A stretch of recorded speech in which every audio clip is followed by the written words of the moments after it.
Good morning, good evening, good afternoon, everyone. Welcome to the 3R Ultimate Racing League race number 2 out on the Greatest London Flat course. We are live, coming at you from Zwift Community Live. I'm Nathan Guerra. This, along with me, is Mr. Greg Leo with us as our race analyst. Greg, welcome to the program. How's it going today? Nathan, how's it going, man? Good. Pretty Happy to good. be back 2 weeks in a row. Yeah, it's looking good. It's looking fast. According to a couple of sources, we also have the All-Stars, I believe, maybe in the team bus today. We'll see if we can jump in with them. About 53 seconds to go to the start of the race. The current standings in this series was seeing Mr. I believe it was Alex West last week, taking down the sprint out on quite an amazing course. Actually, I think one of our favorite courses with a killer sprint.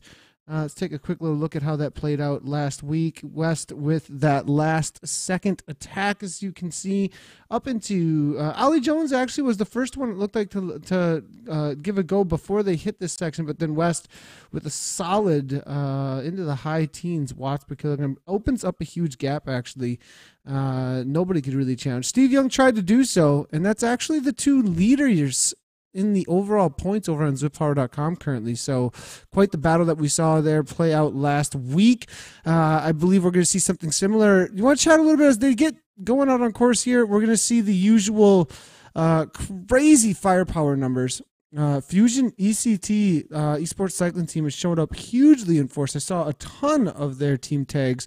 Also seen quite a few draft members, Vision members, and Race 3R members. I believe BRT is showing up as well. So plenty of excitement out here, I think. Now, the course, though, this is, again, it seems like the 3R Racing, the Ultimate League here, is really doing their homework as far as race courses go. You want to chat a little bit about the difficulty of this course? I think they really have a challenge in front of them here, Greg.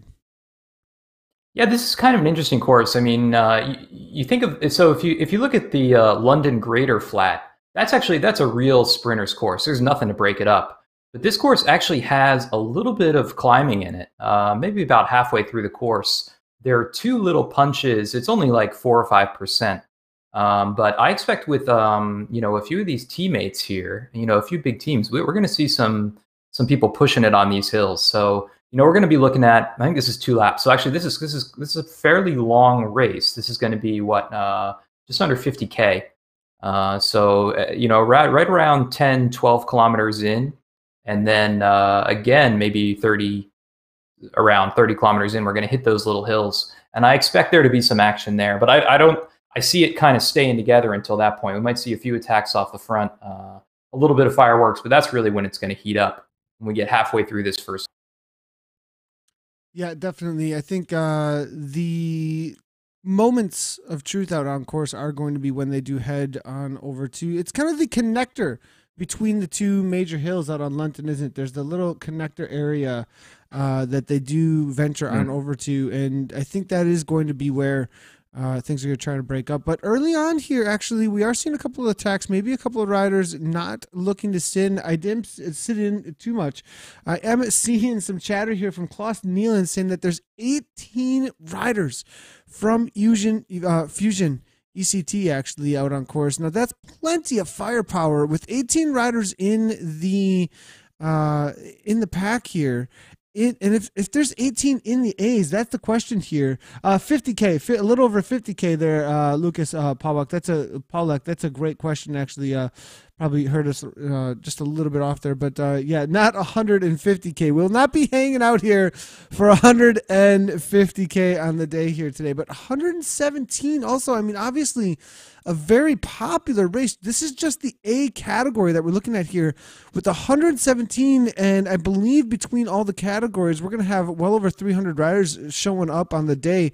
This is a huge A category. You want to speak a little bit to maybe some of the favorites that are out here today? Obviously, Ali Peckover is out here. We've got Alex West. I think we saw Ali Jones.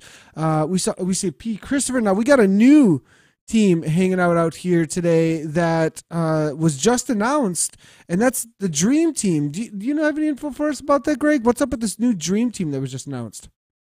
The Dream Team is the Zwift Academy, some of the Zwift Academy finalists. So it's going to be Alex West and last year's winner, Ollie Jones. I don't know the entire roster, but that's basically going to be the people who've been in the Zwift Academy finals. So that's another one of the teams, along with the Zwift Community All Stars, to challenge the pros in this Super League that's coming up, the Zwift Kiss Super League. And I looked through the roster here, and I am counting 16 Fusion riders between Fusion ECT and Fusion EVO. Now, I actually don't know the difference between those two teams, so maybe someone in chat can tell us the difference between the ECT and the EVO teams. Yeah, that would be actually, I mean, as far as super helpful, I have no clue on what. Yeah, what's this? The EVO? They're different teams, I think. Maybe they're just supposed with the Fusion, but maybe chat could help us out there. Yeah, my sense is the ECT team is kind of the elite team. EVO might be more of a developmental community team. I spoke a little bit about Fusion ECT's kind of program of verifying riders last week, and it looks like some other teams are getting on it. I saw an announcement from Team Innovation that they're going to be doing some within team verification coming up soon, even using some like performance labs. So this is interesting developments in kind of like esports verification. I think it's kind of starting to mature, and people are starting to see that teams are really where some of this early, some of the verification needs to happen. That's a super awesome development to hear about, actually, with the reality of the esports picking up. I think teams really wanting to have that integrity around their riders and starting to get involved locally more with their riders, it sounds like, in order to provide that verification. Very cool step up from the community. We are hearing from Klaus Nielsen. It sounds like you are correct there, Greg, Leo, that the Evo and the ECT Fusion esports cycling team, they're both the more elite, and then the, I think, club team situation a little bit too. If you do want to get involved with the broadcast, you go ahead and jump on into the chat, and we will bring in all of your questions and comments directly into the broadcast. We do have YouTube over here, as well as the Twitch channel with Mr. Scott Swiss over there as well. So we do have all of these social medias integrated pretty much, as well, social medias as well as stream centers pretty well integrated into the broadcast. So you have questions or comments about Zwift? Do you have anything you want to chat about when it comes to racing out on Zwift, or the latest news? That's what we're here for as well. We'll go ahead and bring those on in, but going to be pretty calm here. They're going to head on over, I believe, chat a bit about the course here. I mean, you race this course often, Greg? I mean, this isn't one I don't think that's used a whole lot. How many? I think I've raced this one once before. I remember not as quite as painful as heading up Box Hill or Keith Hill. I don't believe we head on over that direction too much. I don't think either of those are included. No, none of the big hills are. Although you kind of do the run up into Box Hill just like you were going to do the regular London Loop. So you go into the underground and then you take that right turn. And actually, a lot of riders will. I'll see in chat almost every time I do this race, people will say like, "Hey, wait a minute, are we going up Box Hill? I thought this was a flat race." So we'll see that happen, but that's actually indication they're going to hit those smaller rollers at that point. We actually did this exact course, 2 laps of this course last week in the morning grind fondo. And actually, what I find the most difficult about this course is because it uses a sprint that is you see very rarely. In fact, I don't know of many courses that have this exact sprint. It's not the same sprint that's used in any of the traditional London courses. It's not the same sprint as London Loop. It's not the same sprint as London Classique. It's not the same sprint as the Greater London Loop.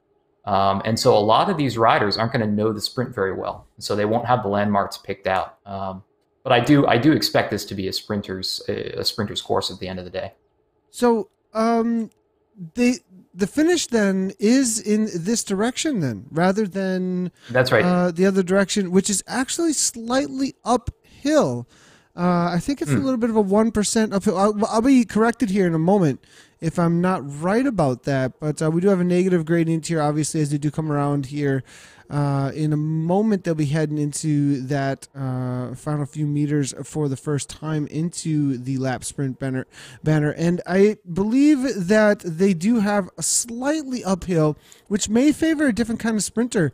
If it is a little bit of an uphill gradient here and not just pure everything, you have 200 meters to the line, which tends to win 2 to 300 meters to the line. But we are seeing, as you can see in the upper right hand corner, if you're unfamiliar with Zwift, you have a mini map here, and there is a 1% gradient now up on the upper right hand corner. So it is 1% from that turn all the way to the finish line. Might change things up just a little bit about who can take the W. We do see Carvalho off the front here. Now, he is on Z Power.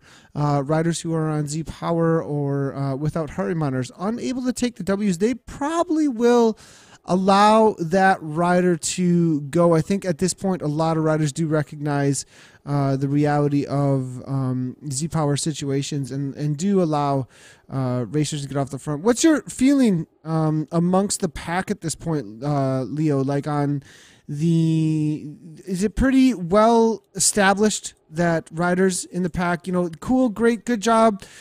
Good to have you here amongst the racers for your effort. Now, it is a little bit disruptive at the same time. What is the feeling that you get around that in the pack? Do most riders just let what we call Z Power or Flyers go, or is it kind of like, man, sometimes it gets chased down, and I wish we could have a situation where we could call riders, from the A categories at least? Yeah, I think what happens is the strong riders know, the people who've been around and have a lot of experience know just to let them go. In this case, this guy's just riding away at what was it, 500 watts or something like that. It's actually more disruptive if they're kind of barely outpacing the pack than if they're riding away at 500 watts like this. Because when you see someone riding away at 500 watts, you don't even want to chase them, right? There's just no point. So as long as like, let's say a majority of the riders know, usually the rest of the group will kind of fall in. There are times where less experienced riders, people who just don't know, are going to start following. And when a legitimate rider follows a Zwift Power rider, then it's kind of on, because you don't want to let someone who is going to show up in the results get away based on a Z Power rider. So the thing is, everyone has the same opportunities. So when something like this happens, you just have to be aware, right? Someone might go, and you just have to be aware that you might have to, attack and follow someone who's doing something that's probably a little questionable in that case, which is following a Z Power rider. Yeah, I mean, it's obviously not written into the game, but it is kind of an unsaid. It's explicitly said in some of the community rules. Actually, don't follow the Z Power riders, but that is definitely true about the more disruptive. Like if they're going to show up and just take the win, go. And obviously they can't take the win officially, but if it is on the front end and continues to be a part of the race, can cause a little bit of trouble. Now, as far as the talent that showed up on the day, I'm seeing a couple of national championship kits up in here. I'm seeing obviously Lionel Vitasten on the front end of the race here. I'm seeing Soren Bay, the national champion out of Denmark. I do believe I saw Adam Zimmerman showing up from draft. At least he was in the start list. I'm not seeing the U.S. National Championships kit in the pack at the moment, but I believe Zimmerman's out there. He might be wearing the All Stars kit.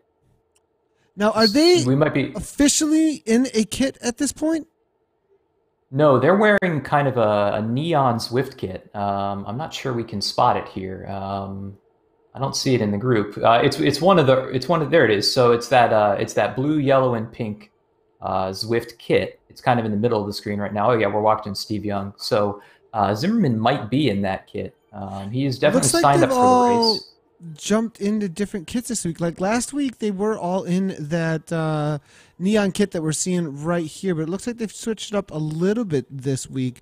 We'll have to wait and see if I wonder if they're. I would think that they're going to have a new kit in game. We'll have to wait and see if Zwift does hook that up for the riders. If we're going to see that as of next week with the KISS Super League, we'll have to wait and see. It'd be cool to see if obviously all the pro teams are going to have their own kits. So I would assume that they're going to have their own. I can't wait to see what they're going to be looking like here. But Culp's on the front here with a little bit of attack. This is a serious attack. 11 watts per kilogram on this section of the course coming from Bjorn. Lionel from the All-Stars team showing that he's not messing around here. He's already got a 3-second gap, and this is how you got to go if you want to get an attack going on a flatter course like this. 7.6 watts per kilogram. This is going to be coordinated, I would think, between the All-Stars. Zhujian doing the classic to the front and then backing it right on off, and you can see right in for the All-Stars as well. He's going to probably be in the Discord.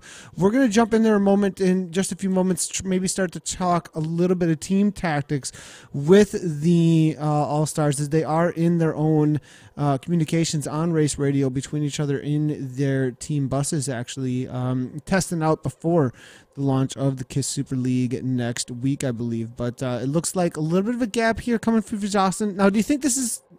I'm not sure that this is going to stick. I mean, it may be just a little bit of loosening up. 6 seconds, 6.1 watts, become 182 beats per minute. It's quite the attack. Now putting the Dream Team off the front as well with Christopher, though. 8 watts per kilogram coming from him. A rider sitting on his wheel there. 5 watts per kilogram. 2 seconds is the difference now. And looking to be dragging the pack up to the wheel of Lionel rather than actually getting away. I think that tried to be coordinated, but with that downhill gradient there, enough speed was there for 5 watts a kilogram to hold on to those orange numbers from the Dream Team rider Christopher, and it looks like it just shuts it right down. It looks like, that's part of the dynamics of racing out on Zwift, knowing what and how the algorithms are going to work out for your avatars momentum in conjunction with the group there, and usually 8-9 watts per kilogram is going to get away, but I have a feeling it had something to do with that downhill gradient to just be able to hang on there, Greg, and for the pack at least, to hang on to the attack from Christopher that dragged them right on up to Lionel's wheel, rather than if he just waited a couple more seconds for that uphill gradient, it may have worked out more in his favor to cause a little bit of a gap, I think. Yeah, I think if I had been calling that one, I would have waited till they had gone under the tunnel. Unless the plan was maybe to start to string it out early and then have someone go once they got through the tunnel. But there the pack had a lot of speed already, and you can get away, but when the pack has momentum like that, it takes a lot of effort to stay out front. So, who knows what they have planned here? It could be Lionel can go 100 times during this race, so that he might have just been warming up there. We don't know. Lionel definitely, coming from a cyclocross background too, I think is one of his main fortes there. Used to attacks over and over again. I think cyclocross racing, definitely also has a lot of similarities to racing out on Zwift, an all-out effort up front. Unless we have true draft or 2 times draft on, a lot of times the races in cyclocross start extremely hard. You essentially go to a threshold or above effort over and over and over again throughout the entirety of 1 hour straight, and then finish off in a sprint sometimes. So essentially that is Zwift racing at its heart. So I think it does favor a rider like Lionel, one of the most successful, I think, in Zwift racing, barring a couple of others. Obviously, Ollie Jones and Alex West been showing up, though, as of lately. I'm hearing over race radio that Zimmerman had a dropout today. So if I'm not incorrect there, Greg, is that what we're getting? That the U.S. Zwift national champion had some sort of a dropout and no go for him today. Yeah, Klaus Nielsen over in chat was telling us that Zimmerman had a dropout. So, kind of unfortunate 2 weeks in a row in this in the Ultimate League. He's had some trouble. So, but I know he's got the form. So he would have been very dangerous at the end of this race, it's too bad. He won't get the he won't get the training to get ready for Super League, but um, it's always rough. But it's kind of part of the sport. You got to you know get your equipment right, even when it's right. Sometimes something happens. Yeah, the speaking to that too, have you been hearing any chatter in the background about the training coming in from the Dream Team, from the All Stars? I know you're pretty involved with the community, obviously a team leader with draft, and a lot of the team members actually coming from Vision as well. There's a lot of chatter going on in the Vision Facebook groups as well. So I mean, what have you been hearing? People really, I would think, be focusing in with a lot more on the line here. Race Against the Pros, I think, showing up here to this race. Obviously, a lot of the riders that are on the Dream Team, a lot of riders that are on the All Stars team showing up here. A little bit of a tune-up race, and they're training most likely at this point in the year. A lot of times at this point in the year, January, February, I'm starting actually my base miles right now. I'm putting in a 10 to 15 hour week last week and getting ready for March or April or even June, is what I'm thinking of it. And these guys, maybe a little bit more of a peak coming in now with so much on the line, being more of an indoor specialist. Yeah, I know. I mean, this is the time of year. Look how these races have ramped up. I mean, last week, the Ultimate League race, I think, was, as far as Zwift Power goes, the highest ranked race in terms of field quality that we've ever seen on Zwift Power, and I think this week probably will top it. So things are really heating up now, and anyone who's racing seriously on Zwift, this is the time of year they want to be hitting peak fitness, because we got these big events coming up. We got the national championships at the end of February. We had the big announcement about the British Cycling National Championship. So I know guys who are serious about this are really putting a lot of miles in right now. Well, let's call it a lot of time anyway. A lot of stress. 0 miles. Yeah, lots of focus obviously at this time, and with teams focusing in like ECT, as you were saying, getting organized, innovation as well, Vision, obviously the All Stars Dream Team, all up in here today. Absolutely, I think looking for now that top spot too. I think there's something to be said about the change in the. I can sense this change in the community where amongst the esports communities, the traditional esports communities, Player Unknown, we're talking Overwatch, we're talking COD. There's third-party websites that are taken fairly seriously when it comes to the rankings on them, and there's names that come to mind for me that are streamers that I've seen come up that were just regular Joes who were really good at the game, started streaming and started getting their names known amongst those third-party websites. K-Mine's one that comes to my mind, who I was watching in Player Unknown, absolutely just killing it in the rankings, top 100, always getting the most eliminations to just it's crazy stats in PUBG, Player Unknown, traditional esports situation. I'm seeing and now he plays for C9, Cloud9, one of the most successful esports organizations in the world, simply because he got out there, put his name out there, showed that he could play well, started streaming it, and got a following. We're starting to see something familiar to that, something very similar to that develop here within the Zwift world, where now we see this battle between Steve Young and Alex Jones for the top 1-2 spots on ZwiftPower.com, 30-party website. We see the rankings starting to go, okay, this might actually mean something here. And with the verification that the teams are starting to bring in, we've got this real community esport that's starting to develop with real world results, starting to play out as far as almost what could end up being its own professional peloton developing within the world of indoor specialists. Yeah, absolutely. I mean, I know Alex West is, man, he's got the talent on his side. He's using Zwift very well to prepare, racing a lot, and I think he's someone we could see go a long way with Zwift. He was in that Zwift Academy. I mean, that's basically what Zwift Academy is. People, just community members getting pro contracts, and I think Alex, even though he didn't win that ZA contract, I think he's really made a name for himself and has furthered that by continuing to climb the rankings. It's he's got the streaming channel now. I think the more he puts his name out there, the more people will see him. And I think you're right. This could start to be more and more a new kind of way to get your foot in the door with the pro Peloton. But of course, verification has to come. I mean, we have to get that straight first.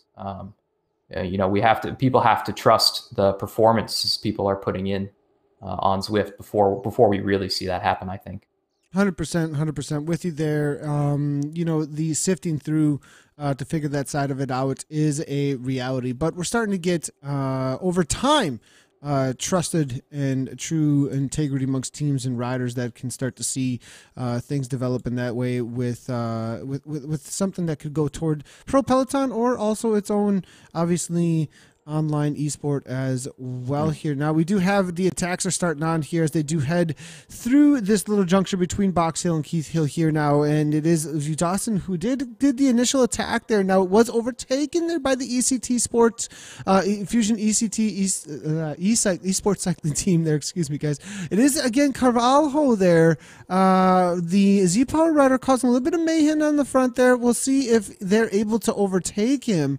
Now again, the Z-Power riders unable to take the W there. Now, Bronlund, this is a rider that you were chatting about last week to watch out for. Was uninvolved in the sprint, maybe got dropped a little bit early in that out on the Richmond course there, and was uninvolved. But we'll have to see if he's able to stay involved this week. I think you were saying he does have a solid sprint, and without any kind of serious climbs in the way, Brandon might be somebody to be watching out here coming out of Sweden here. Race 3R though taking over the front end of the race here along with Moberg here from Fusion.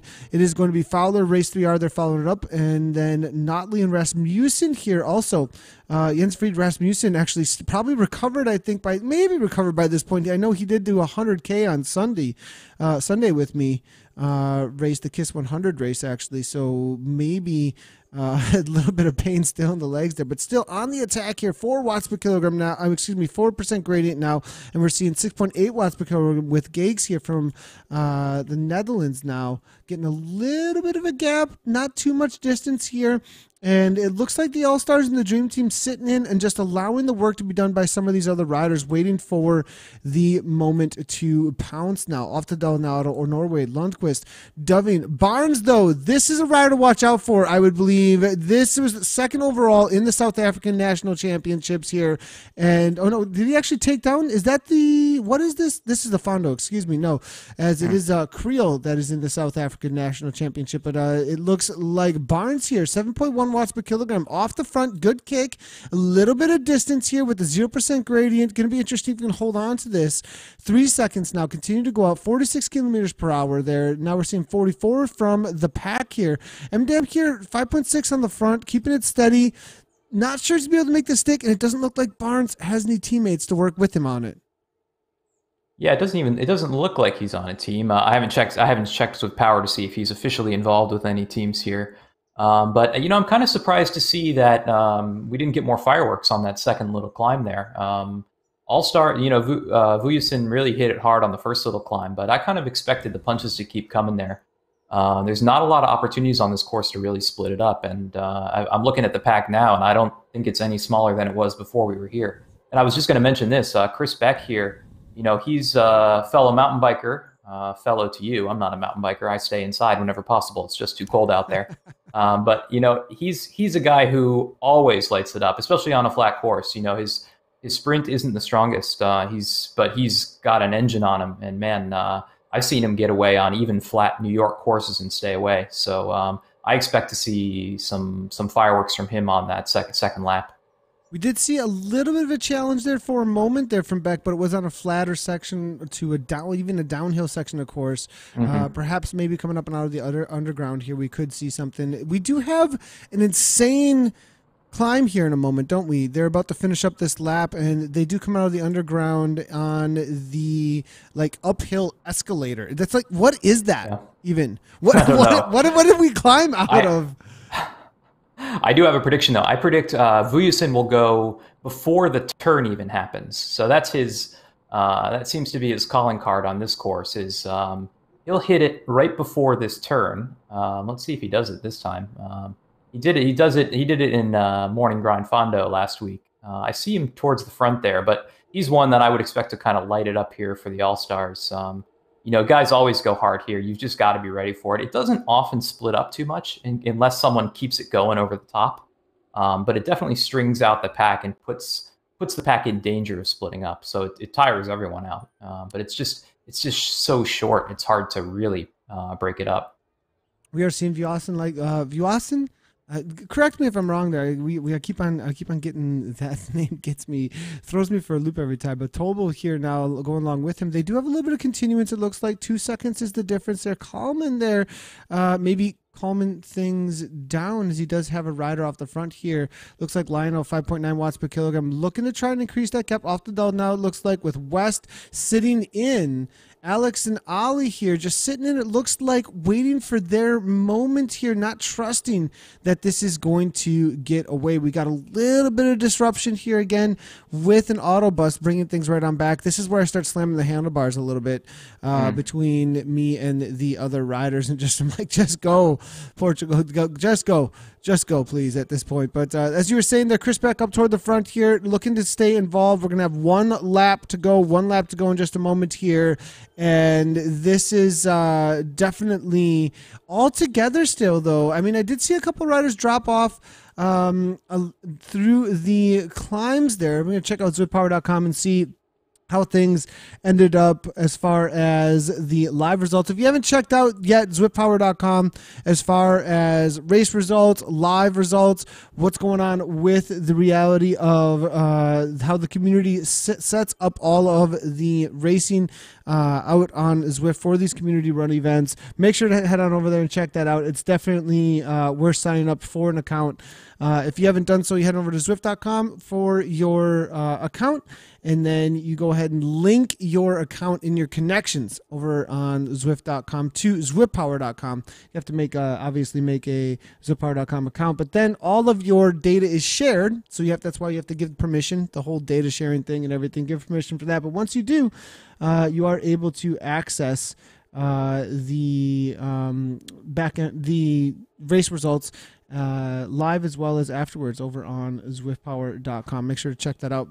I'm looking at the live results here, and it looks like we did have a good number of riders drop off out to about 70, though. 70 riders all the way back to about there for the group here. So it's still a solid group of like 60 plus riders actually in and amongst this front group here, as we're seeing all the way back to Hansen here, 61, 62 here. It is a 29-second gap here to Fowler as well as Britt here. It's surprising to see our Britt drop off from the KISS Racing team actually.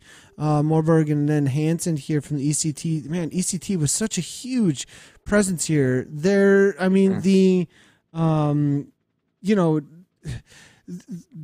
reality of how many they have in this pack here. They're just rolling the dice. They should have something to go. Now, I'm surprised they're not sending more off the front, though. If you have this many riders in the group and the way that it works to win a race out on Zwift, just the reality of just tiring other riders out. I mean, there is a reality of that there's this All-Stars team and this Dream team and Vision is out here and 3R. I mean, if you just have the numbers and you continue to throw people off the front and the reality of how much you have to work to hang on to, I mean, isn't there an advantage to that, Greg? I mean, that's what if I, as a team director, if I was showing up and I had this many racers in the front group, I would be telling them to attack as much as possible, personally. That would be, and to see how it goes. Yeah, I mean, unless you have a sprinter who gets tired easily but has a big punch, in that case, you probably want to try to control it more, right? So you'd probably put people on the front and just drill a high tempo and just try to keep the race together in that case. I'm looking at Fusion ECT, and the top riders there. Looking at Soren Bay and Tobal. Those are guys who aren't going to get dropped by repeated attacks and can attack themselves. So, neither of them are. Well, actually, Soren Bay's got a sprint on him. He's got really good 1 minute watt per kilogram, and like you said, this is a kind of a slightly uphill sprint, so he could be there in the end. So in this case, maybe that would be a good play for Fusion. But of course, they might be expecting the Dream Team and the All Stars, probably innovation to maybe to light it up for them, and they can just sit in and get the free ride to the finish and roll their dice there. Yeah, not a bad plan there as well. I mean, personally, if I had this many, man, I would be going left and right. But at the same time, maybe they're just hanging on. It has been a few attacks here and there. Now, there's a couple questions here. There was a good question I think you wanted to get at as well. What is Z Power? We were mentioning Z Power out there. So Z Power is the ability for Zwift, and this was a great move by Zwift as far as getting more people onto the program, where they are able to take a speed sensor and a trainer and estimate what your power might be at the time. And it was pretty, right on for training. Like, your zones are your zones, and as long as you have the right resistance on that dumb trainer, and your speed sensor is the same, and you calibrate it with Zwift the same every time, then you don't need a power meter in order to use Zwift. Actually, you don't need a smart trainer to use Zwift. But the accuracy isn't that consistent for racing. It can be pretty far off for racing. For training, it's really, really great actually. But when it comes to racing, it can be fairly favorable or unfavorable to the rider. And because of the inaccuracies with Z Power in racing, especially at the A category, B category levels, a lot of the community organizers say that Z Power is unable to win races or even podium in races. So the participation then down the road, I could see a day where Zwift offers the ability to the community races as well to call Z Power at certain levels and things like that. So there's just the reality that when things get a little bit more serious to the results, and the expectation of the event is that the results are as close to what you could produce in real life, then the ability to remove riders from the results then makes a lot of sense, because it's the inaccuracies are just real there. Anything to add there, Greg? I mean, what's your thoughts on that as far as the Z Power? I mean, it's a great tool for getting people on the program. I think there's up front a lot of people who first try to use Zwift are going to be on Z Power because it's a huge investment to get a power meter or a smart trainer. Yeah, I me's definitely something that is a huge benefit to getting people in there in Zwift and just riding around without a big investment, because there's a ton of really inexpensive trainers. You basically get into Zwift with the bike you already own for $100 or $200, if you already own a computer, just by using Z Power. And so it's great for getting people in, and the experience is basically the same as if you owned a power meter, except for that while Z Power can be fairly consistent day to day if you take care of getting your let's say the pressure on your tires right and things like that, it's not necessarily going to be accurate power. And so we see a lot of riders who can push out huge watts, like 500 watts constantly, 600 watts constantly. You see people post about it all the time on the Zwift Riders group.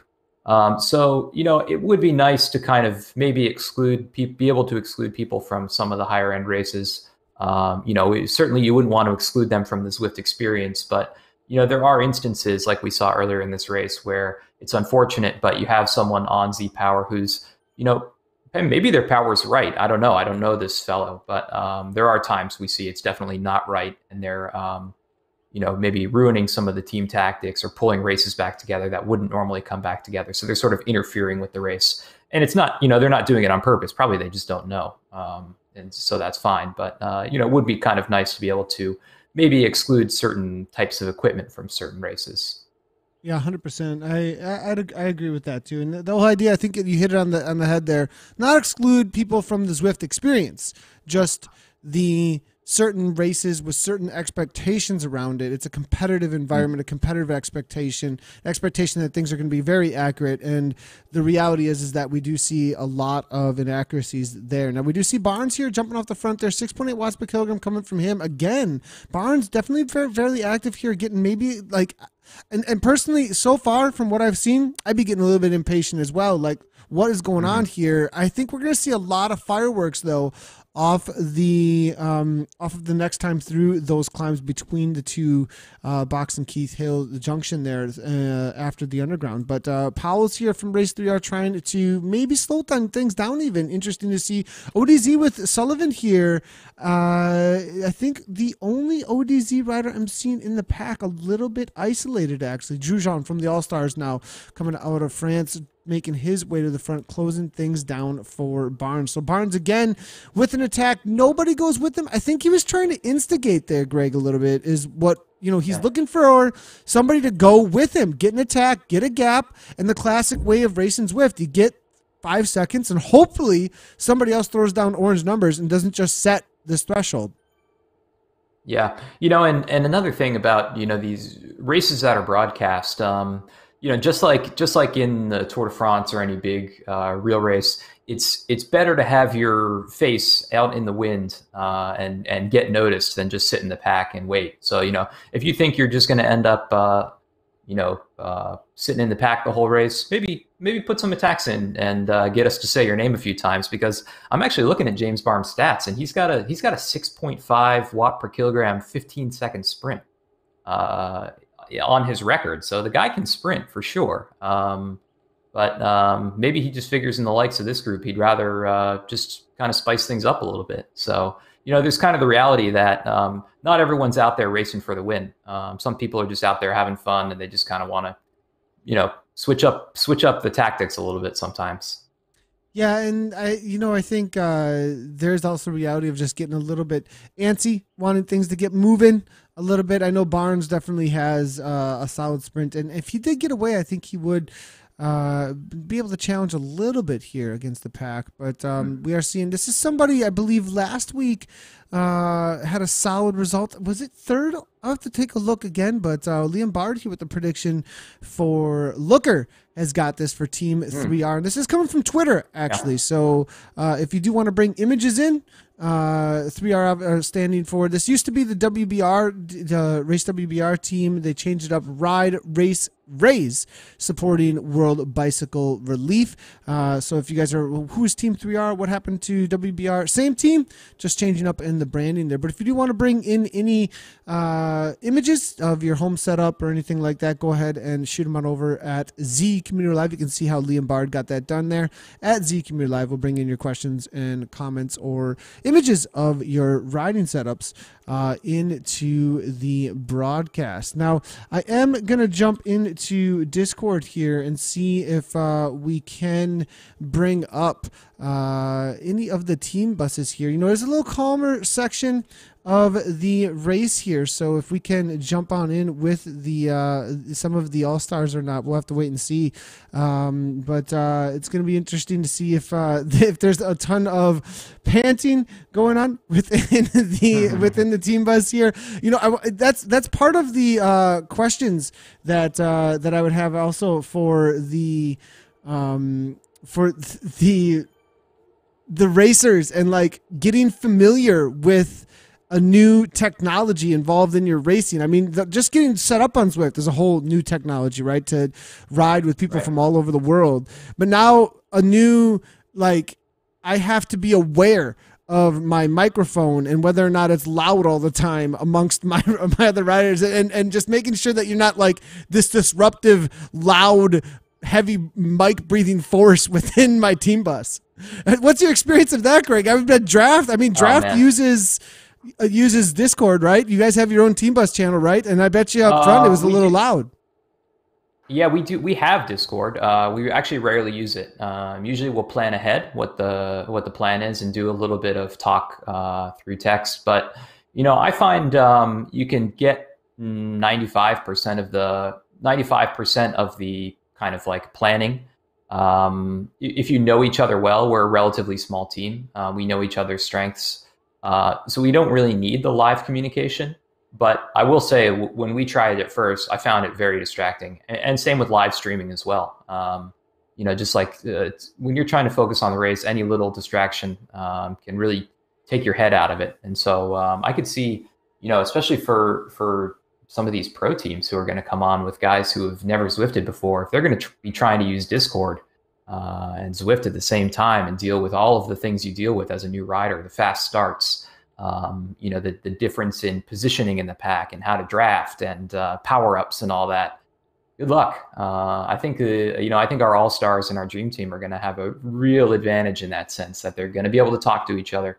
They know what tactics they can employ that work, and they know about the game. We're going to see guys come in from these pro teams with massive fitness, but I think it's still going to be a challenge for them to win races.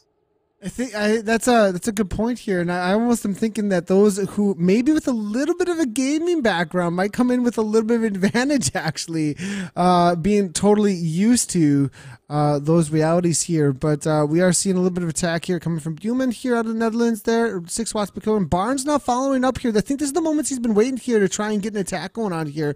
We are seeing Lionel going along with it as well. We got activists here now coming out of Sweden. This is maybe something to be concerned about. Zhujian now 2.1 watts per kilogram. Is there an all-star off the front? There is.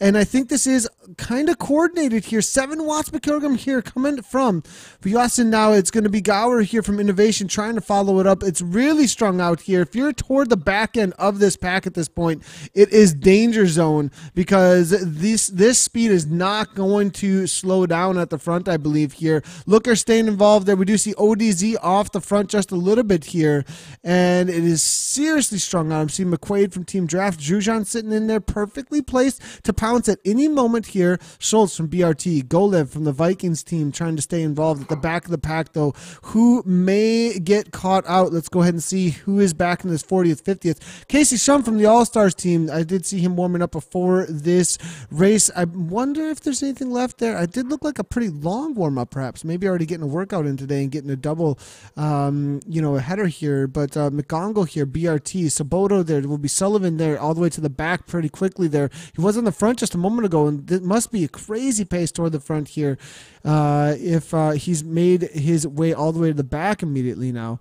Now a little bit of 3% gradient here. Let's move our way back forward. Have the attacks calmed right on down. I thought that was going to be a serious situation of trying to get away. It looked fairly organized, but as soon as they hit that that little underground section and back into that 3% gradient, calmed right on down. Maybe waiting. I think we're going to see a lot of fireworks on that 5%, 6% gradient through the hills there, over our near Surrey Hills there. What do you think? I think that's going to be where it's at there, Greg, because I mean, they give it tries here and there, and I think it's going to be all out fireworks at that point, unless they're just trusted for a sprint. I mean, this is a long race here. It's interesting we're not seeing a whole lot. It is the racers that make the race. Some days they just are ready to go, but I feel like there's some pressure today. The All-Stars, the Dream Team showing up, ECT showing up in force. And I just feel like there's just a little bit more like, we got to take the W out here today. And sometimes that causes the pack to get a little more timid. Yeah, I think that's right. Unless you're someone out there who's got a lot of teammates and you're really confident, racing against guys with such strong results, Alex West and Steve Young. I mean, there's so much firepower in this race. You always are going to doubt yourself, right? You doubt your ability to produce in the sprint, even if you have a strong sprint. I'm sure even Steve Young, the confident Python that he is having some doubts right now. And so he's going to want to save as much energy as he can and save as many teammates as he can. So, I think probably you're right that just the level of competition in this is making everyone feel a little bit, a little bit reserved. Yeah, definitely. And now not so much, getting to the pointy end of the race here, though. I mean, it's going to start becoming now or never. We are seeing Lionel respond with 8 watts per kilogram to an attack off the front here. He seems to be the main man here from the All-Stars, along with Zhujian that's been up toward the front here. Zhujian usually a little bit more of a sprinter, but on a climbing, a course that doesn't have too much climbing in it, maybe one of the favorites on the day. We are seeing Burkholt here from Fusion ECT, really making the move, though. 6.1 watts per kilogram. Drujan sitting on the wheel there. Amber there as well. Holt, Killam able to make it. Coleman there. Tolbold there, all toward the front. That's your top 10 situation right now. Doving there from Team Experimental. We are seeing a couple in chat there cheering them on. We are seeing a little bit of a snap at the back here, and this is interesting to see. 27th place here. We're going back to 32nd here. Where are we at? Have we snapped this off at all? Are we still up in the 60s here? Gakes here now off the back from race 3R, 162 beats per minute right now. T-Vest did fall off there from Fusion ECT, so a little bit bothered there for Fusion ECT, and it's going to be no man's land for quite a while here. Going to have to wait up for Magongo from BRT as well, did fall off. A rider who does get fairly involved actually in some of the sprints and the top 10s I've seen from that rider, so interesting to see him jumping off the back there, but maybe just a little bit too much through that section, or caught out at the wrong time. And with the speed that these packs move at, if you get caught out at all, if you're solo, it's so incredibly difficult to come back here. B. McLew here now, looks like from Innovation toward the back end of the pack here, sitting in 167 beats per minute, though not really sitting in as the attacks continue on the front, as we can see toward the front end of the race here. A. West here along with Sullivan from EODZ. I believe that West is up next to one of his teammates there from the Dream Team there as well. Let's go ahead and move forward there and see what's happening at the front end of this race. There is an attack. There is a break here. Beck is getting involved. We were mentioning this rider as one of those to watch out for. Ollie Jones off the front there. That's why West, I think, is sitting in and not really too interested in to chase this down, knowing that Jones is in this attack, not wanting to disrupt that too much and bring it back. Now it is brought back. Will we see a counter here? Here it goes. Vujasin now with the counter. 8.8 watts per kilogram. There's been 3 attacks so far. Going again with the 4th now. Will this one stick? Was up in the 9 watts per kilogram momentarily. Now 5.6. Holding steady. But on the 0% grade with that pack chasing him down 181, it can almost feel like it's pointless at some point there. But here comes Hammer here now. Hammer. From Fusion ECT goes flying right on by 53 kilometers per hour here, coming out of the pack now. Will it's this one stick here? He's got 2 seconds over the pack. He's got to have consistency, though. Will he have somebody follow up? That's going to be the question, though. It looks like maybe not, though. Interesting to see here, Greg, that not, will anybody go along with this? And if they're going to make something stick here, it has to be over and over and over again. Once they get off the front, it's a 6 to 6.5 if you're on the front to hold down while you sit in at like 4 to 5 watts per kilogram while you try and sit in a group of 2 or 3 to try and get away. Yeah, there's just not a lot of guys in this group who can stay away from a pack this fast. Maybe Beck is one of them. If he could get away and get some distance, which is going to be the issue here, right? You got to be able to get away from a group that's moving this fast to get the gap in the first place, and then hold it at 6.5. So it's going to be hard for anyone. We haven't seen a lot from Ollie and West yet. Ollie was on the front there for a little bit, but they could be waiting for those hills. I'm sure they have a plan here. I don't know if anyone else from the Dream Team is still in the race. I think I saw maybe Peckover. He's on the Dream Team, right? Yep, Ali Peckover was in there. Christopher was in there as well. I'm not sure if they've still been able to make the lead group from the Dream Team. We'll have to wait and see, but it definitely do have West as well as Jones. Ollie Jones. We'll have to wait and see if we can find Christopher and Peckover there, if they were able to make this lead group. I do believe they got dropped off, though, perhaps caught out. As I'm not seeing the names here. Might be incorrect, though. Correct me if I'm wrong. If chat, if you do see them out there. Now, we do see a gap here from Moberg here from Fusion ECT before they even hit the climbs. Now, we've been predicting that most likely this will be the section coming up here through this climb where we'll see some attacks that at least whittle things down. It's going to be difficult to get completely away from a group of this kind of caliber, but, perhaps we did see last week, obviously, Alex West take down that sprint even after the attacks on the Richmond climb. So perhaps that's where they're putting their chips, knowing that they've got the likes of Jones and Alex West in this group. Only 2 riders, I believe, from the Dream Team left in this group. Perhaps that is where they are going to really put their chips, is in the sprint rather than a shorter climb situation that might not be able to break things apart. We're going to have to see if anybody wants to stay away. I mean, the climb, this is only a few minutes long. It's not a longer Box Hill, Keith Hill type climb. I mean, we got to see 6 to 7 watts per kilogram all the way over the top to really get the kind of distance I would think that you need. And a few to go with that and then hold that all the way to the line. It could completely blow the pack up because nobody can recover from that kind of an effort. We'll have to see how this plays out, but that's the kind of effort they're going to need to see, 6 to 7 watts per kilogram all the way over the top, I would think. Yeah, I mean, it is the climbs themselves are very short, but if the riders keep on the power, it's actually a pretty long effort. But there's got to be a lot of continuance, especially over the first one, and then over the of course over the second climb as well. If the riders can keep it on, there's a lot of fresh, strong riders here. Even though we've seen Vujasin attacking a bunch, I'm sure he's got the legs to do it again here. I expect someone from the All Stars, maybe Drugeon and Vujasin are going to go off the front. Although I don't know who they're necessarily. Oh, I guess maybe for Steve. Steve Young. I was thinking he's riding for Innovation, but of course he's on the All Star team now, so they'll be riding as a group. They're going to want to really punch it over the top here. Steve can hang with them. They should probably try to split it up a little bit. But Weston, he's got a sprint. His sprint has improved a lot. But on a sprint that's got a long, flat run-in, I would expect someone like Steve, more of a power sprinter, to beat him, 9 out of 10 times. So I still expect Ollie and West to really try to pull something here. Look at this pack, though, Greg. It is really getting strung out at this point. Now, I wasn't correct there. Christopher was able to make this group, so there's still 3 from the Dream Team in this front group at this point, as I did see him working his way up toward the front here.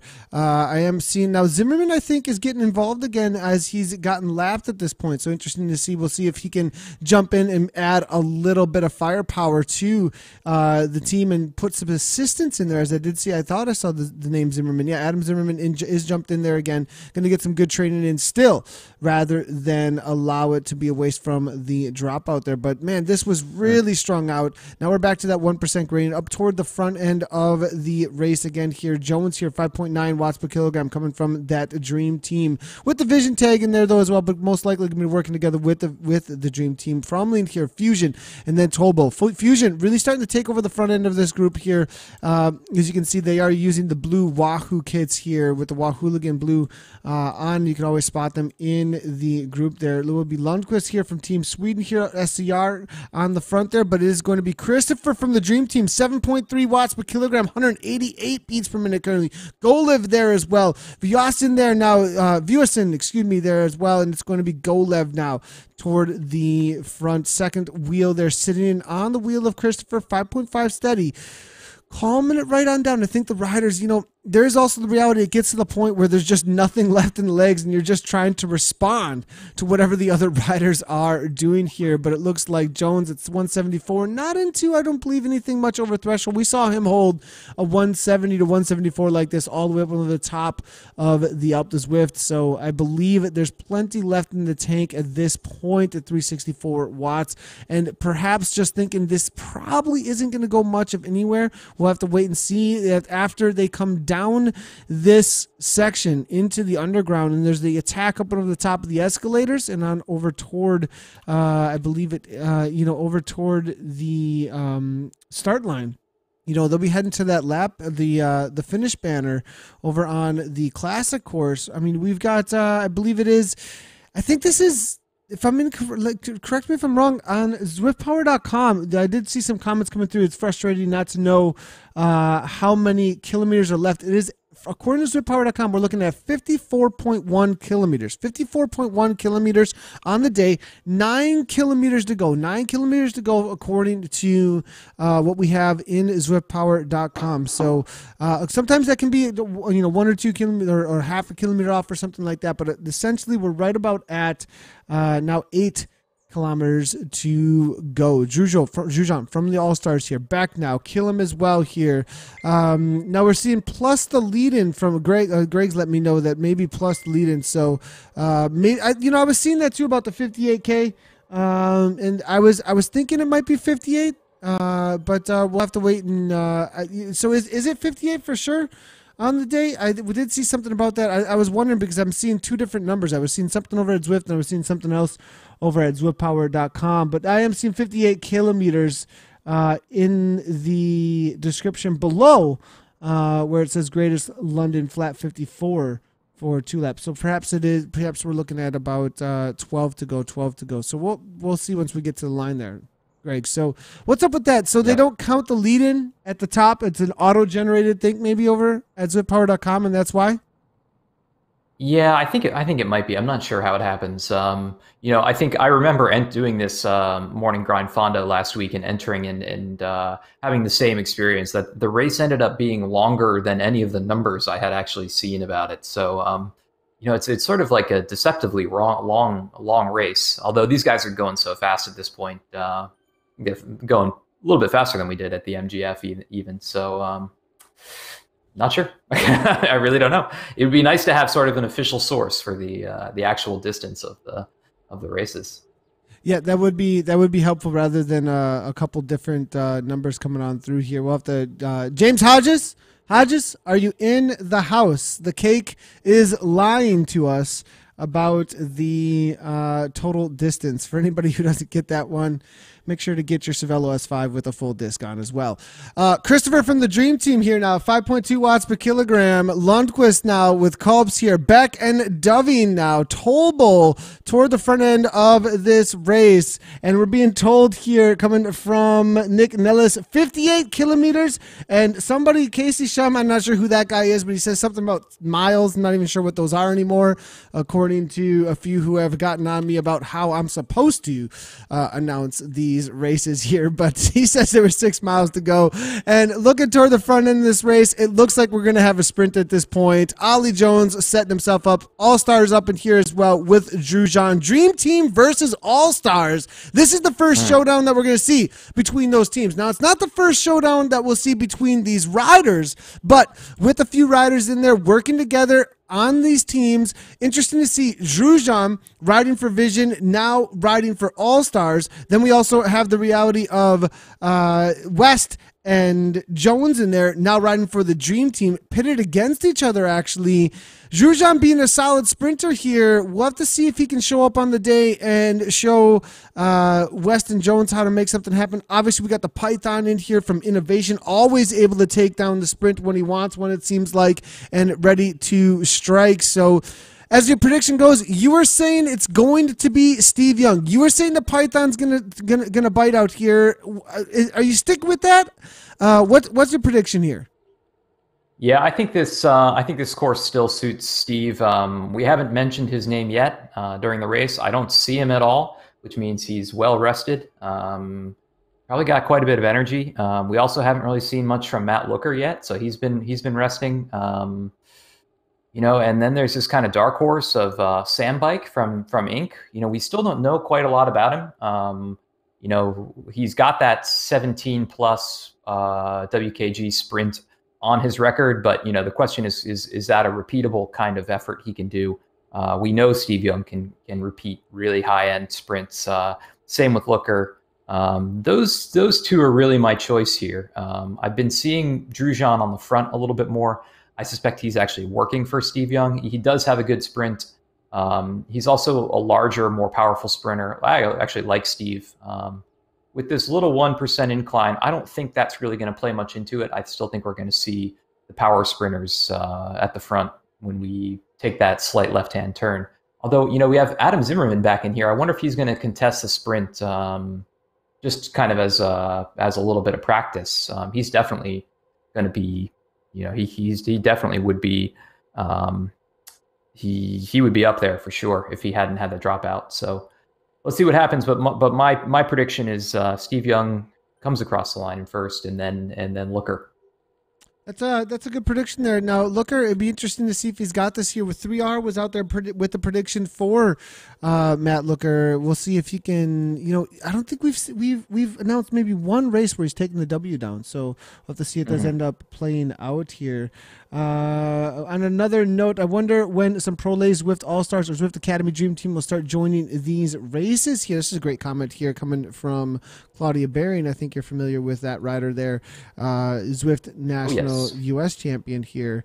So great question. Actually, we should get that organized. It'll be interesting to see if we can bring in some of the pro women's riders and dream teams and all stars, etc., from the women's side of things. Loving the comment coming in there.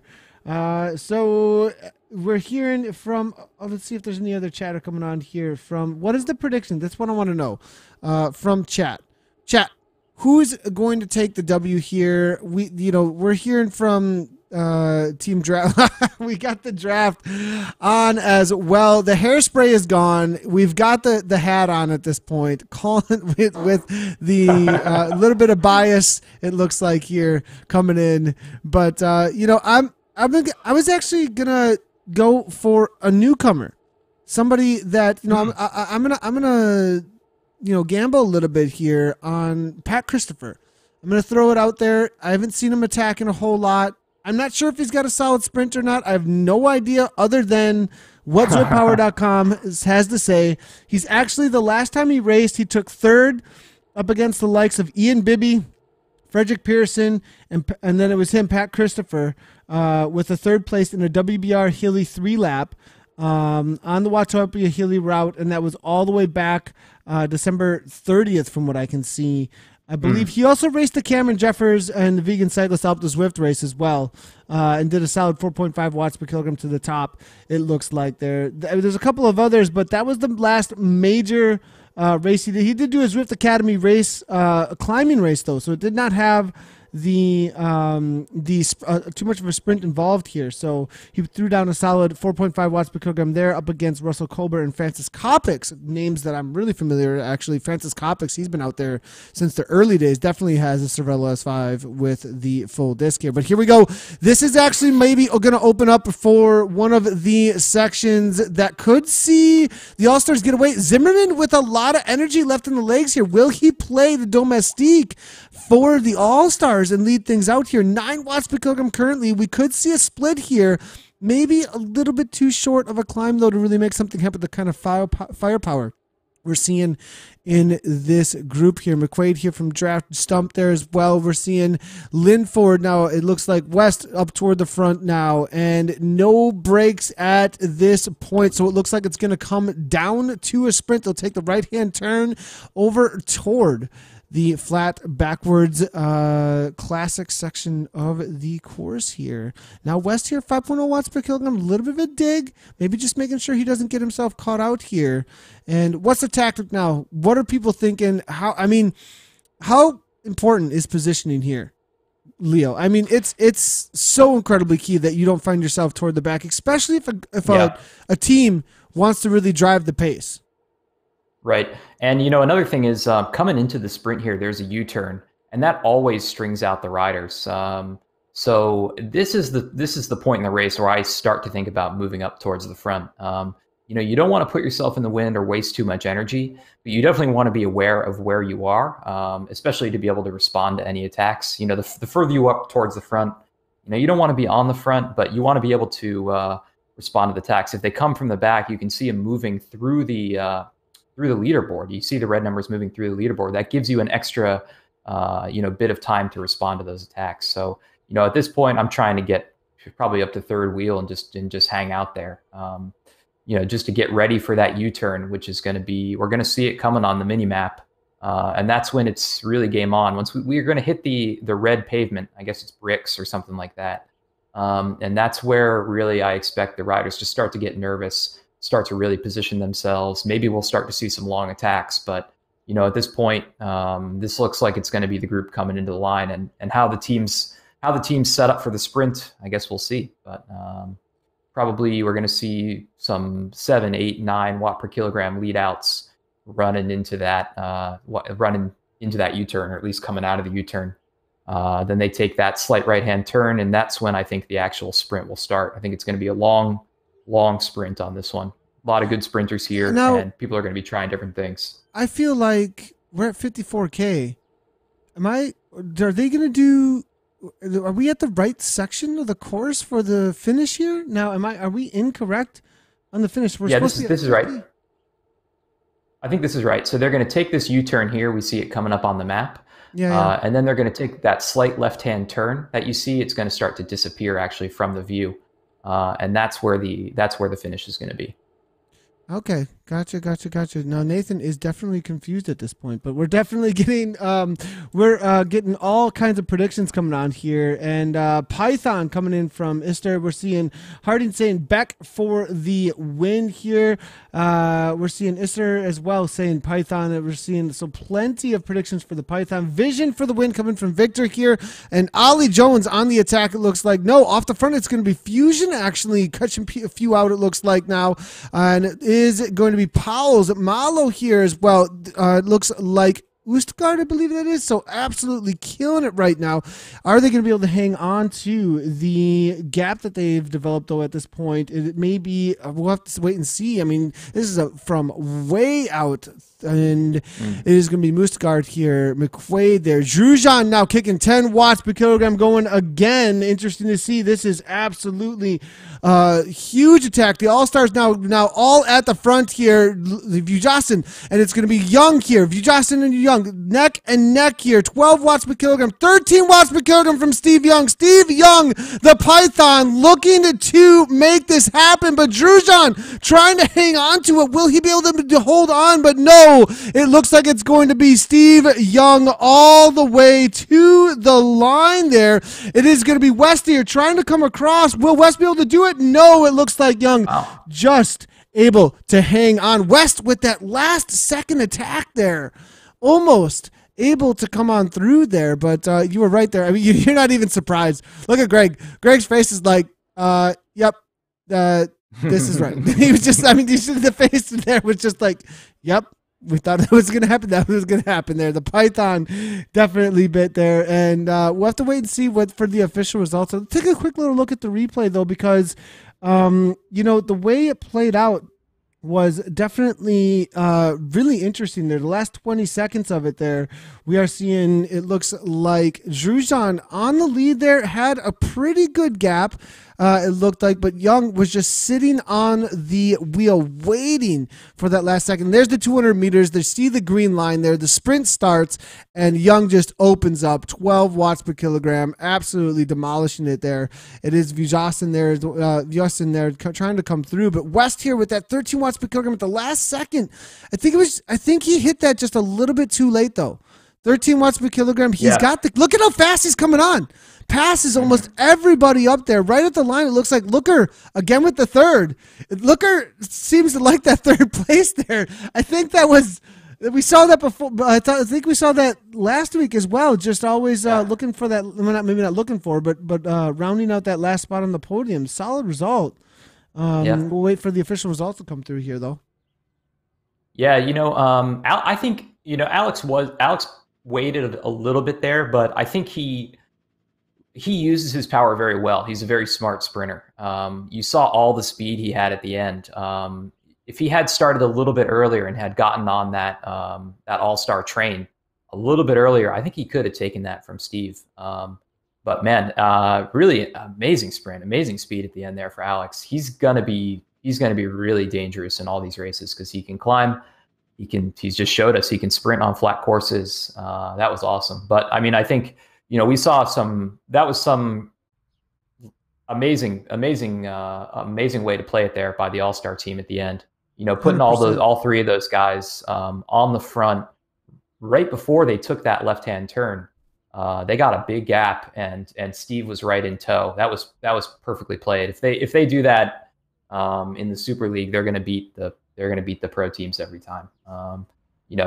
Maybe some of those pros have more power, but I don't see them being able to execute like that in Zwift, at least right away. Maybe they'll figure it out by the end, but that was awesome. And Looker always consistent. I saw Sam Bike in there from Innovation too. I'm not sure where he ended up, but I think he was on West's wheel, so he might have ended up there as well. Yeah. Greg and Leo. We're seeing Greg and Leo Great for the commentary, no problem. Greg and Leo loving the comments there. Team Gray Hairs for the win. Casey Shum is saying there as well. That was freaking hard coming from Gus there as well. Next time, please write in live video description the exact length of the course. Yeah, that was actually, we ended up, so we said 54. Then we said 58, and then it ended at 56, actually. So there was something odd, like, all around, actually, as far as the, I don't know what the deal was there between, like, we're getting mixed messages as well, just so you guys know. Like, we're working with what was provided there as with the zwippower.com as well as the events. And for some odd reason, the events as well as zwippower.com had, like, 58 and 54, and then we ended up at 56. I was like, I have no idea where this is ending. I hope this is ending where I think it's ending right now, but I'm not sure that it's going to. We'll have to wait and see. Actually, we do have a B category race here. I think you might have to get going here, Greg, but I'm seeing one of a name that'll be fairly familiar, actually, with a lot of the old school Zwifters here. I just saw Eric Schlangian here from Zwift Insider just a moment ago, I believe, amongst this B category. There he is, first place currently, riding in the Team ODZ kit there. Eric Schlangian, Zwift Insider. He better take this down. I mean, he's live now on Zwift Community Live here. We've got hundreds of people watching here. Come on now. Eric Schlangian, the pressure is on. Actually, I do have, before we get into this, though, we'll catch the sprint here a moment, but I'm going to see if I can have a chat with the All-Stars here. Can you guys hear me in here? Let's see if I can hear these guys. I got you. Uh-oh, what's up? Oh, there we go. So we do have this is the party train, it sounds like, here, with the likes of Adam Zimmerman. Youngie is in here, while Steve Young, Casey Shum, and Matthew Drujan. They sound pretty excited, actually, about the W out here. So guys, what was the plan? Let's hear. Can I hear from maybe do we got a team leader up in here? Shum, who okay, first of all, who is the team captain that leads things up in this All-Stars? Well, it looks like in the absence of Kim Little here. So how do you guys even manage each other? It was Casey tonight. So Casey was in charge tonight. So how did it end up playing out there? And was the plan the whole time to throw down for Steve Young? Yeah, I mean, we pretty much executed what we thought it would be. Lionel was nursing a leg a little bit, so he knew he couldn't have a big sprint.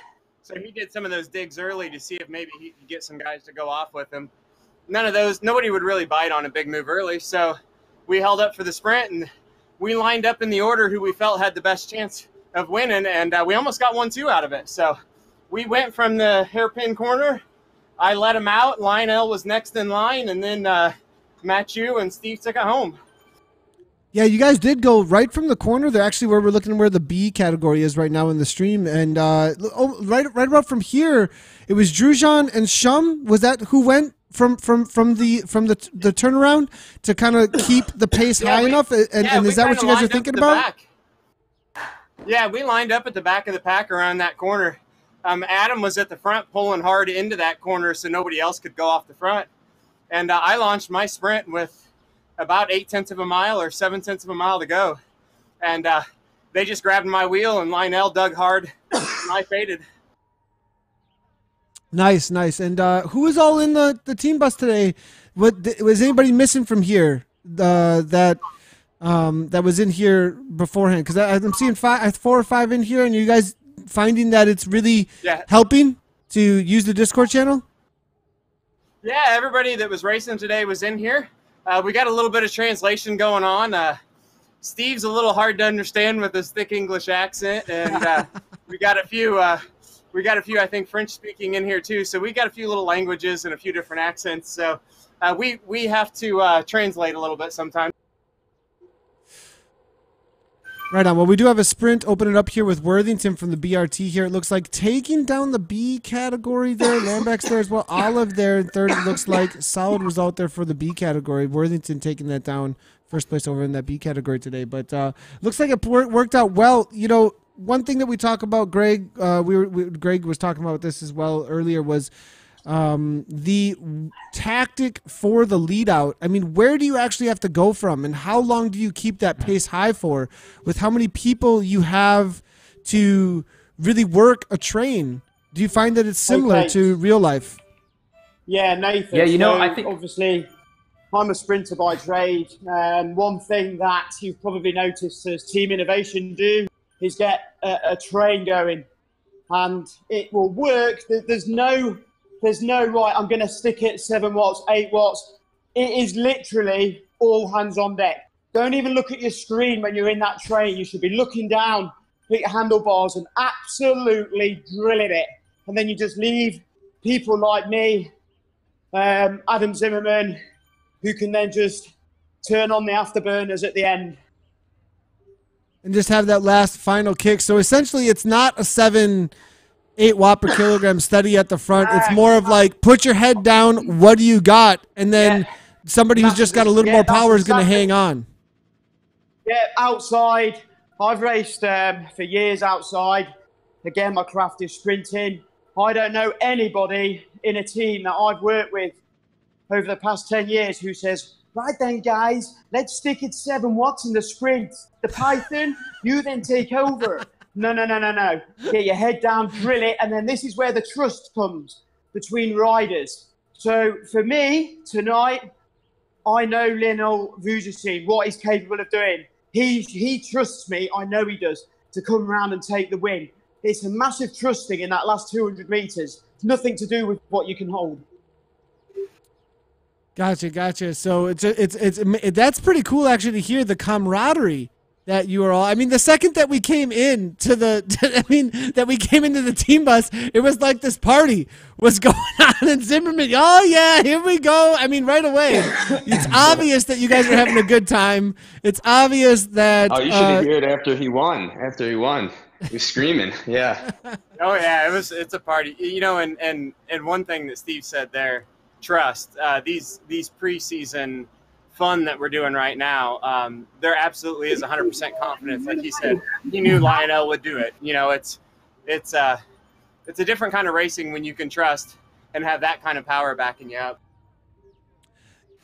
Yeah, definitely. That's really cool. And last question then, you know, the whole trust idea, the team camaraderie, what you guys are bringing to the table and what you're building here a couple weeks coming in. Next week, it all kicks off. You guys ready?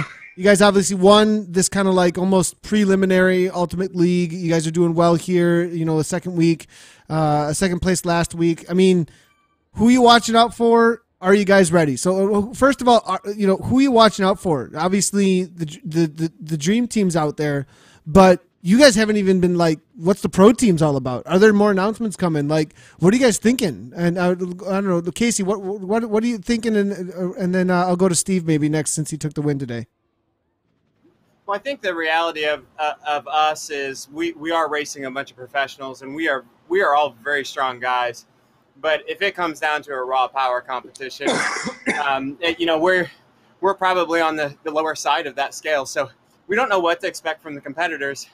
Number one, because we don't know what kind of experience they've got in Zwift, and we don't know how well they'll work together as a team. What we do know is we know the course is better than anybody.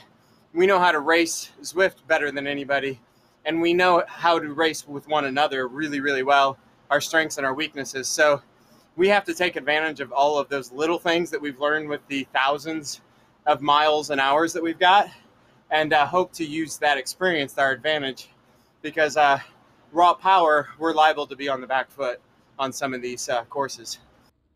Yeah, and Steve, yeah, I mean, it's going to be tough up against the riders, but we'll see. You know, we haven't seen this yet, right? So there is that reality too. What we got, it's almost experimental in that respect there. But Steve, you know, are you know, being a strong sprinter, you know, top ranked amongst the Zwifters out there, anybody you're watching out for? I mean, obviously West has been challenging a lot. Jones has been challenging a lot. Anybody from the pro teams that you're thinking about as well?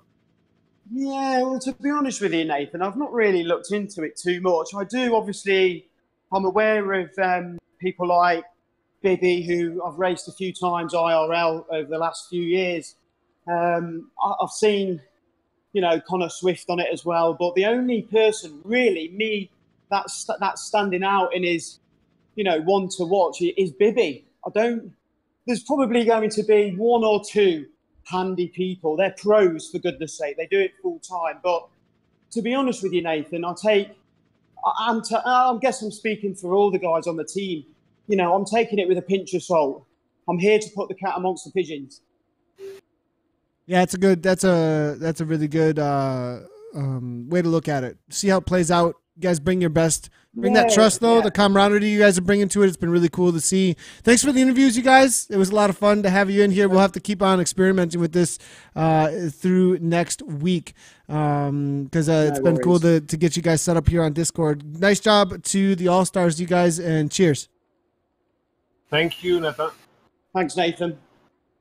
So that was the Zwift All-Stars team. Stevie Young was able to take down the win today. A lot of fun, Greg. Listening, is that that was awesome. Does that make you feel a little bit? I mean, you're saying Draft doesn't use the Discord quite as much, but it sounds like they're really developing something there, like as far as a team unit to take on the races, and I think that really matters for putting your heart and soul into something.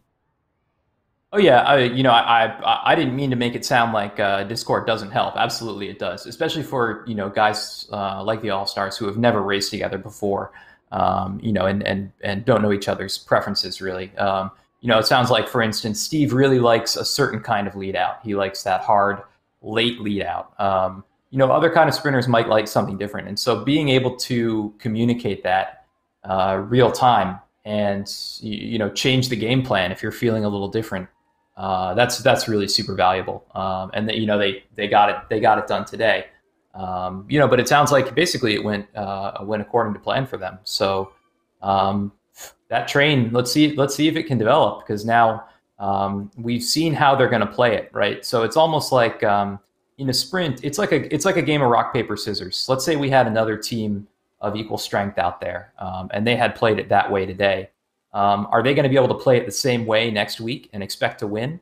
Probably not, because if we expect them to play it the same way, Alex West is going to look for that attack to happen at the exact same time, and he's going to jump in the train, sit on Steve's wheel, and come around with that speed he did. I think they're going to have to, in order to be able to consistently win with that much dominance, not only are they going to have to be able to execute that tactic well, but they're going to have to be able to almost randomized between different kinds of ways of leading Steve or Adam. They have cards to play into that sprint at the end. I expect once esports really heats up, we're going to be talking about that rock paper scissors game over and over again, about how the teams lead it into the sprint, who's going to be the one to go and when. The teams are really going to be trying to almost like deceive each other about the kind of tactics they're going to be playing. So, we're really in the early days of this. And I think, being able to communicate like that real time is going to be a huge benefit to teams in executing the real kind of meta tactics of Zwift racing. That's a really good point, actually. The reality of how this is going to end up playing out, and as people get more and more experienced with it, how the riders because you can think about it in the future, but just the experience of it and being in a online channel like that, and then you go now, and the immediacy and the learning that goes on in that practice, you can't replicate that, and the intensity of those moments and having that experience, and being in its own genre like this, I really think, like you're saying there, it is very, very early days there. But looking at the results here real quick, Steve Young obviously taking it down. Is this right, actually? I thought we saw, did Looker? I thought I saw Looker come across a little sooner than that, but looking at Zwiftpower.com, no, this is not a past. No, this is Greatest London. I'm seeing, Stevie Young taking it down, followed up by Alex Weston. Sandbike actually takes third there for innovation. Matthew Jujon for fourth, and Looker there for fifth. Pat Christopher sixth.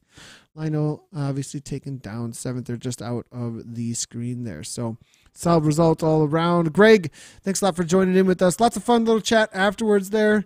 And great. Make sure to go get your ride on to get the hairspray a little bit Greasier, maybe. No, I'm just kidding. Isn't that the way it goes? Wait, are you showing off a hairspray right now? Was that a hairspray? Well, what I got here is this is Rudy's clay spray. Do a quick hairspray review. It's great. It's great for when you're doing a broadcast and you want a little bit of that matte texture. Guys, tune in. Follow me on hairspray reviews. Check me out streaming live on some Zwift. On Greg Leo's Facebook page. What are we talking about? We're talking about hairspray and Zwift commentating. That's how you get a position with Zwift commentating. You just get the right hairspray. You're good to go. All right, Greg, thanks a lot for joining in. It's been a lot of fun, bud. And great job to all the racers out there, as always. And as always, obviously, we'll see you out on course, and ride on.